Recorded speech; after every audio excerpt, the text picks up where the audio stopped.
O sige, welcome sa ating pag-aaral ngayon. Tatalakayin natin ang isang napakahalagang paksa para sa sinumang marketer sa panahon ngayon, ang social media. Pero hindi natin to basta lang titingnan. Ang gagawin natin ay bubuo tayo ng isang mapa, isang guide, para maintindihan natin hindi lang kung ano ang bawat platform, kundi paano at bakit sila gumagana sa paraang ginagawa nila. Kasi, alam nyo, ang pagkakaroon ng mapa na to, ang pagkakaiba sa pagsusunog lang ng pera at pagbuo ng tunay na koneksyon sa audience ninyo. So kung handa na kayo, simulan na nating i-explore to. Okay, bago tayo gumawa ng mapa, kailangan muna nating alamin kung saan yung mga bitag, yung mga delikadong lugar. At ito, pakinggan nyo, ito ang pinakamalaking pagkakamali na halos lahat ng baguhan ginagawa to. Tulad ng sabi dito, may dalawang maling daan. Yung una, yung gustong mapunta sa lahat ng lugar ng sabay-sabay. Sasabihin, okay, gawa tayo ng Facebook, Instagram, TikTok, LinkedIn, lahat. Ang ending, hati-hati yung oras, hati-hati yung budget, at ang pangit ng quality ng content sa lahat. Yung pangalawa, na kasing delikado, ay yung pagpili based sa kung anong trip mo lang. Favorite ko kasi Instagram doon na lang tayo. Nang hindi man lang iniisip kung nandoon ba talaga yung mga taong gusto nilang kausapin. Parehong diskarte, nakadepende sa hula-hula. Ngayon, aalisin natin yung hulaan na yan. At ano ang resulta ng ganitong klaseng diskarte? Well, para ka lang nagsusunog ng pera at ng pasensya ng team mo. Bakit ka mo? Kasi kapag kumikilos ka ng walang malinaw na plano, bawat post mo, bawat ad, para kang nagtatapon ng bato sa dilim, umaasang may tatamaan. Binabaliwala nito yung pinakaimportante at fundamental na konsepto sa social media marketing. At yung konsepto na yun ang magiging pundasyon ng buong aralin natin ngayon. Ito yung tanong na nasa puso ng lahat ng pag-uusapan natin. Isipin nyo nga, papasok ka ba sa library tapos sisigaw ka o pupunta ka sa isang rock concert at maghahanap ng tahimik na sulok para magbasa? Siyempre hindi, di ba? Kasi naiintindihan natin na bawat lugar may sariling kultura, may sariling rules of engagement. Ganun-ganun din sa social media. Ang dahilan kung bakit maraming marketer ang sumasablay kasi tinatrato nila ang Facebook, LinkedIn at TikTok na parang iisang lugar lang.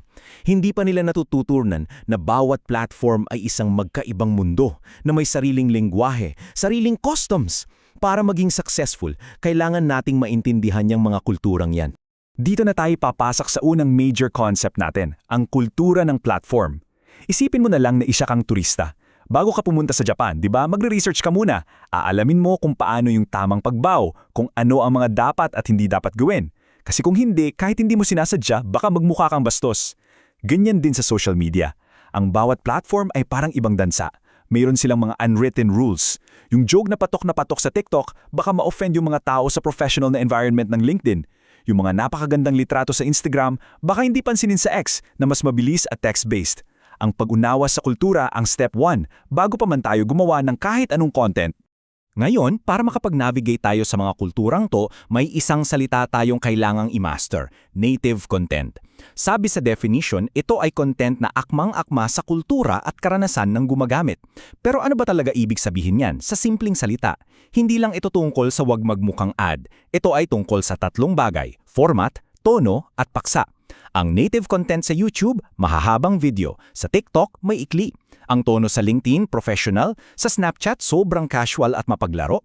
Yung pinag-uusapan sa isang Facebook group ng mga plantito at plantita, sobrang iba sa pinag-uusapan sa X tungkol sa politika.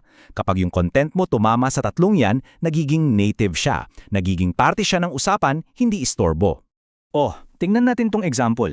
Perfecto! Sa Instagram, sa kaliwa, mayroon tayong native content. Isang napakagandang kuha ng view mula sa isang hotel. Maganda sa mata, aspirational. Ito yung dahilan kung bakit nagsiscroll ang mga tao sa Instagram. Ngayon, tingnan niyo yung sa kanan. Galing sa parehong hotel, pero isang malaking graphic na may sale. Agad-agad sumisigaw ito ng, "Bili na!" Ano sa tingin niyo ang nangyayari sa utak ng user? Yung nasa kaliwa, iimbitahan kang mangarap, mag-like, mag-comment. Yung nasa kanan, automatic nag-a-activate yung ad blocker sa isip natin. Alam nating advertisement to, kaya mabilis natin tong i-scroll past. Ang native content sumasali sa usapan. Ang non-native, sinisira yung usapan. So, eto na yung pinakapundasyon natin. Bawat platform may sariling kultura. At ang susi para maging epektibo ay ang paggawa ng native content na gumagalang sa kulturang yon. Ang pag-intindi nito ang naghihiwalay sa mga marketer na nagko-connect sa mga tao na gumagawa lang ng ingay. Ngayong hawak na natin tong susi na to, buksan na natin yung pinto sa mga pinakamalalaking bansa sa ating mapa. Tingnan natin kung ano ang nasa loob. Okay, first stop sa ating tour. Ang mga higante, Facebook at Instagram. Bakit higante? Dahil sa sobrang dami ng tao na nandito at sa laki ng impluensya nila sa buong social media. Pareho silang pag-aari ng Meta, pero isipin nyo sila bilang dalawang magkapatid na may sobrang magkaibang personalidad. At napakahalaga na maintindihan natin yung pagkakaiba nila. Sige, tingnan nating mabuti tong table na to. Kahit isang kumpanya lang sila, tingnan nyo kung gaano sila kaiba.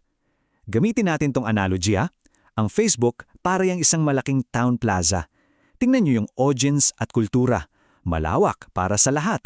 Dito ka nakikipag-usap sa pamilya mo, sa mga kaibigan mo, sumasali ka sa mga grupo, isang community. Samantala, ang Instagram para yung isang high-end art gallery. Yung audience, mas bata at visual. Yung kultura, puro aesthetics, magandang litrato, mga curated na karanasan. Hindi mo naman ipopost yung family reunion album niyo sa isang art gallery, di ba? At hindi mo rin naman ipapakita ang isang art piece sa gitna ng maingay na plaza. Diyan papasok yung oportunidad sa negosyo. Ang Facebook ay para sa community building, ang Instagram para sa visual branding. Pero may isa pang dahilan kung bakit sila higante. At ito yung science side ng marketing. Yung kanilang advertising tools. Ito yung Meta Ads Manager. Dahil dito, binibigyan kanila ng kakayahan na maging parang isang sniper. Halimbawa, sabihin nating nagbebenta ka ng gamit pang hike. Imbes na ipakita mo yung ad mo sa lahat ng tao, pwede mong sabihin sa Meta, "Hoy, ipakita mo to sa mga taong 25 to 45 years old lang na nakatira malapit sa mga bundok at interesado sa mga brand tulad ng The North Face." Ganun ka-specific. Yan ang kapangyarihan sa likod ng dalawang to. Yung abilidad na ihatid ang tamang mensahe sa tamang tao sa tamang oras. Okay, so tapos na tayo sa malalaking social networks. Ngayon, lumipat tayo sa dalawang platform na may mas specific na purpose. Hindi ito masyadong tungkol sa pakikipagkwentuhan sa mga kaibigan, kundi nakatuon sa dalawang bagay, yung ating career at yung ating mga pangarap o inspirasyon. Pag-usapan natin ang LinkedIn at Pinterest. Okay, balik tayo sa table. Ang LinkedIn, tulad ng nakikita nyo, ay para sa mga professional. Isipin nyo to bilang isang 24/7 na business conference. Formal lang to, no? Tungkol sa trabaho, sa industriya. Dito mo sineshare yung mga professional achievements mo. Sa kabilang banda naman, ang Pinterest ay isang digital vision board. Yung mga tao dito actively nagpaplano. Nagpaplano ng kasal, ng bahay, ng susunod na bibilin. Ang kultura dito, puro visual discovery at inspirasyon. Ang pag-post ng resume mo sa Pinterest o yung dream kitchen mo sa LinkedIn, yan ang perfect example ng non-native content. Parang ang weird, di ba? Kailangang itugma yung mensahe sa kwarto kung nasaan ka. At ang huling hinto natin sa tour ay sa pinakamabilis at pinaka-unpredictable na parte ng social media, ang TikTok, X at Snapchat. Kung ang Facebook ay plaza at ang LinkedIn ay conference, itong tatlong to ay parang mabilis na agos ng ilog. Mabilis dumating at mawala ang mga trends, kaya kailangan mong maging mabilis para makasabay. Pag-usapan natin ang pulso ng social media. Itong mga platform na to, binibigyan nila ng premyo yung bilis at pagiging authentic. Tingnan natin. Ang TikTok para sa Gen Z. Ang kultura dito, short-form video, trends, at yung raw o hindi masyadang pinakintab na content. Ang X, yung dating Twitter, yan ang sentro ng real-time na usapan. Dito nangyayari lahat in the moment. At ang Snapchat na may pinakabatang audience ay tungkol sa ephemeral content, yung mga mensaheng nawawala. Dahil dito, mas private at casual yung feeling. Ang isang formal na corporate announcement, malulunod dito. Ang kailangan dito ay pagiging malikhain at totoo. Sandali, pag-usapan natin yung isang bagay na sobrang special sa TikTok. At kinakatawan yan ng numerong 0 na nakikita nyo. Sa karamihan kasi ng platform, kailangan mo munang magkaroon ng followers bago kumalat yung content mo. Pero sa TikTok, iba. Yung algorithm nila mas nakatingin sa mismong content, hindi sa kung sino ka. Ibig sabihin, kahit meron kang 0 followers, as in, wala. Kung gagawa ka ng isang video na gusto ng mga tao, yung pinapanood nila hanggang dulo, nila-like, sineshare, ipapakita yan ng TikTok sa mas marami pang tao. Ito yung nagbibigay ng pambihirang chance sa mga bagong creators na maging viral overnight. So ayun, natapos na yung tour natin sa mapa. Nakita natin yung plaza ng Facebook, yung art gallery ng Instagram, yung business conference ng LinkedIn, at yung mabilis na ilog ng TikTok.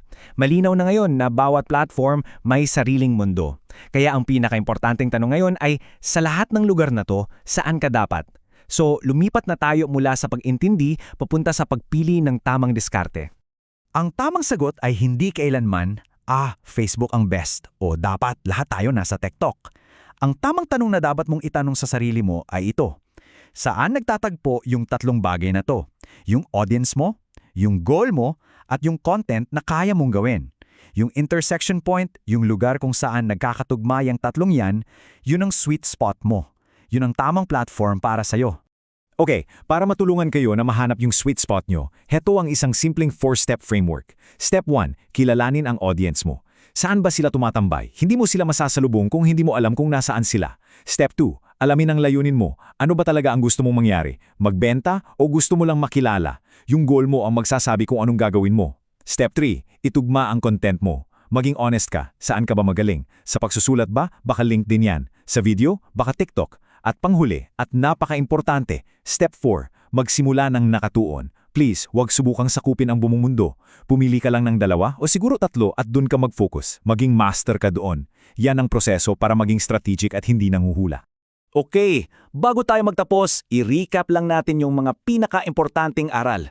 Tandaan, bawat platform may sariling kultura. Ang paggawa ng native content ang susi sa lahat. At ang pagpili dapat laging galing sa diskarte, hindi sa personal na trip lang. Itong mga to ang magiging kompas nyo sa pag-navigate sa social media. Ngayon, para mas tumatakto sa isip nyo, heto ang isang maikling gawain. I-pause nyo muna to sandali at mag-isip kayo ng isang business na alam nyo.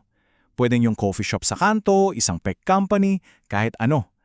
Gamit yung 4-step framework natin, anong 2 platform ang ire-recommenda niya sa kanila? At ang pinaka-importante, bakit? Promise, kapag ginawa niyo to, mas maiintindihan niyo lahat ng pinag-usapan natin. Sa huli, ito ang pinakamahalagang punto sa lahat. Ang social media ay hindi isang malaking entablado kung saan ka lang sisigaw. Ito ay isang koleksyon ng mga komunidad at bawat isa may sariling usap na nangyayari. At tulad ng sabi dito, yung audience nyo, nag-uusap na sila. Nandoon na sila ngayon, nag-ekwentuhan tungkol sa mga pangarap nila, sa mga problema nila. Ang tanging tanong na lang na kailangan mong sagutin ay, nandoon ka ba para sumali sa usapan nila? Maraming salamat sa pagsama ninyo sa akin ngayon. Hanggang sa susunod.